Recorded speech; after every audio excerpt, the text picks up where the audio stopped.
Yo, this is Kay, and this is Queen Queer. I know, previous episode, it was kind of rough, but y'all had to take that with a pinch of salt, because some of y'all know you've been doing that dirt. But on the flip side, there are those people, those good people that see people human to human and not human and homosexual. And I figured, I should show some appreciation and acknowledge those people and not always see the bad, but also see the good in people. And I brought some of my friends along for this one as well, so that they can share the experiences of, humans being humans. And sometimes it's not even personal experience, it's just like an overview or perspective. And this is what one of those friends had to say. There is no experience I can share. All I can attest to is sort of my understanding of how I see humanity in a straight environment. I just see how there is change, there is growth, there is understanding, and also just in the friendships that we share in heterosexual experiences or spaces. There's just a huge level of understanding. I think we respect each other very, very much, and as time goes on and as society grows, society is changing, and there are civil rights that are being put in place. Gender rights, sexuality rights, there are rights that are being put in place for people to be safe, for people to be able to be who they are and express who they are. So it's not only in a straight or heterosexual community or place or environment or experience, it's in humanity on its own. I see change. I see people starting to be open-minded. I see change. So yeah. You see, it's not all bad. It really is not all bad. As she said, it's humanity as a whole that is changing up and switching it up a bit and accepting people for who they are and just being human. It's a human race thing. It's not a gender, it's not a sexuality thing, it's not a race thing, it's just humanity as a whole.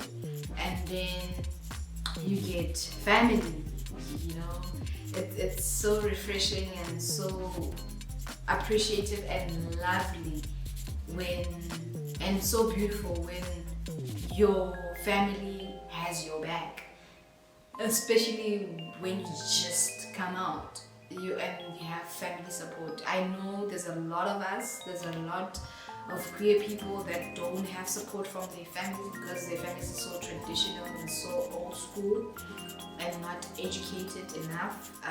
For them it really is difficult, and just keep on fighting a good fight. Don't give up, and just continue to be who you are. But some of us, we're lucky to have families where do what you do, it's whatever. We don't mind. We don't really even care what you do. Just be yourself. I mean, who else can you be if you're not yourself? But then we have those friends now when we are at social spaces and then they just have your back and come on, man. Yeah, it's man, to have those little things, man, to have those people who just have your back. It's just we shouldn't have to have people who have our backs for us to be who we are. But we play with the cards we are dealt with. And here's what another friend of mine had to say about those type of friends that have your back. Oh, okay, cool. So you and I share a mutual friend.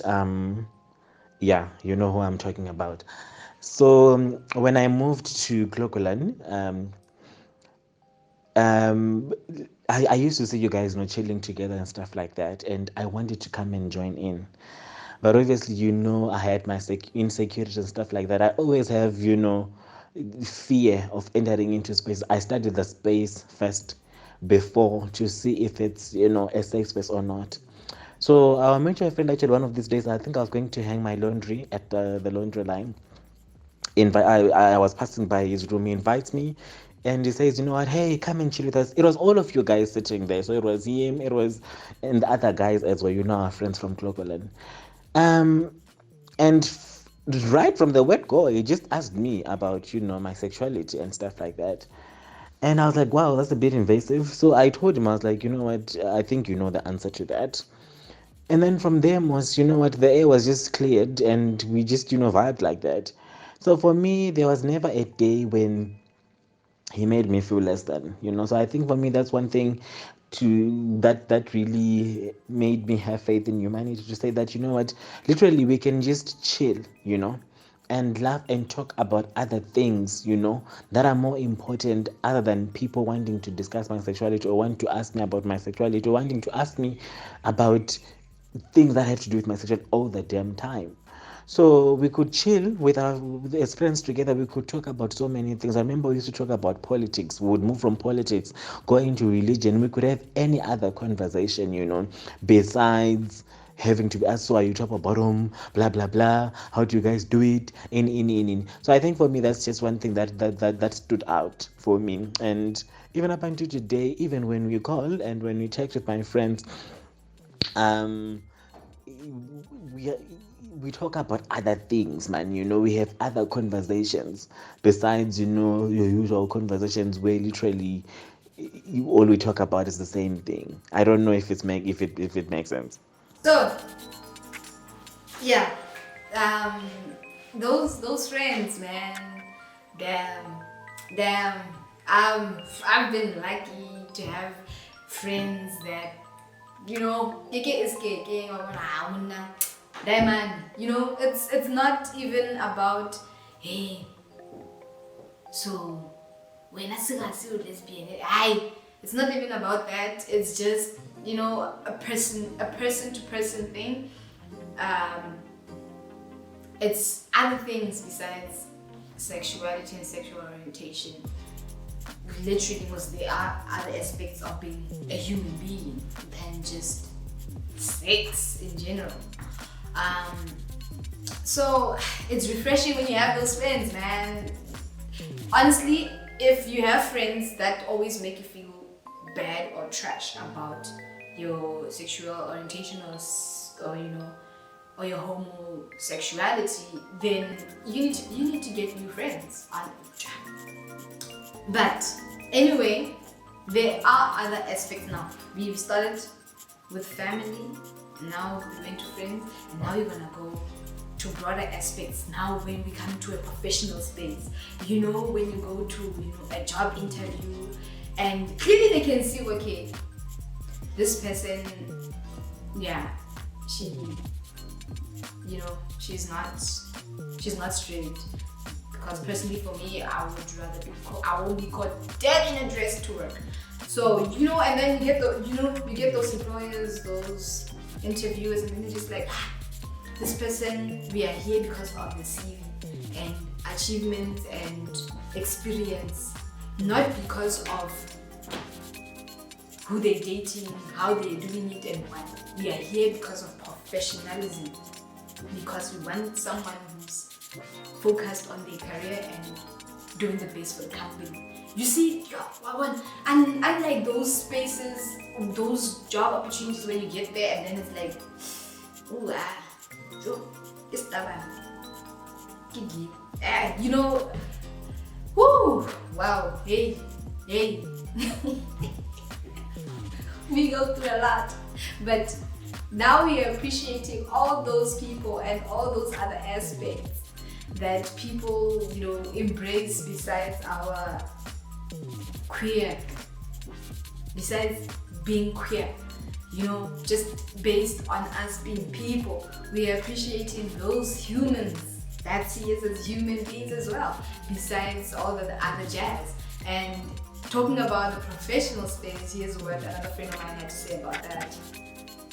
No, I'm saying from my strangers experiences that my boss, the moment he understood my situation, he accepted me for who I am. Then afterwards, the moment he more, he brought everyone more officing our blender. Okay, this is Mandisa. She's like this and like this, and don't harass her. And for me, throughout my work experience, there was like 2 or 3 incidents. Then you just come up and just protect me and tell them that no, you have no right to harass me, and I'm still human. At the end of the day, whether I'm dating a woman or a man, it's my choice. I have a choice. You get. So yeah, that's it. You see, even bosses just have your back. Your managers, your supervisors, your just your superiors having your back and not making it about your sexuality or your sexual orientation. Yeah. You guys, champs, man, champs. And now, on a more broader aspect, we're talking about strangers. People you meet in the street or people just passing by. For my experience, it was walking downtown with my partner at the time and a lady. Well, these guys are just trying to be awkward and make us feel uncomfortable. But yeah, generally downtown is just like an awkward space for queer people. But on this particular experience, we were holding hands and these guys started making remarks and all of that nonsense. And some old lady was passing by and was like, "Hey, leave the kids alone. Hey, what do you guys have to do with what they are doing? Leave the kids alone. They being who they are." And it was like, "Oh, well, damn. I sis, you got us. Oh, okay, that's cool." So it's little things that you don't have to be like, a charity person and always looking for gay people to save. You can just be yourself with ordinary things. And for example, this experience that I had, it was something I'm sure that old lady doesn't even remember doing, but it's those little things for me personally, that stick and that make you think, okay, man, it's not all that bad. So just be you, just be normal. If it comes up that you have to defend somebody, then do it. Don't just sit back and watch, because you might hear tomorrow that this person was probably stabbed to death or raped or something. If you are in a space to change the situation, change it. Don't just sit back and watch and be like, it's not my problem. Like I said, bad things can happen. But I'm also not saying that we should be like a charity case where all the time, oh, we are so fragile like an egg, oh, like glass egg. No, we are not out here being Mr. Glass. We can defend ourselves, but there are those spaces where even you, queer or not, you can see, okay, here is a bad space. I should not be here. Let me go. Don't put yourself in unnecessary situations. That's what I'm basically saying. But thank you to all those people who have had our backs, who have our backs, and who will still have our backs. I just wanted to appreciate you guys and show that we do see it. We do see these changes and we appreciate you guys. Keep doing the good thing and let's just as I said, be happy, merry, kumbaya. I'm Kay and this is Queen Queer. Till we meet again. Yes.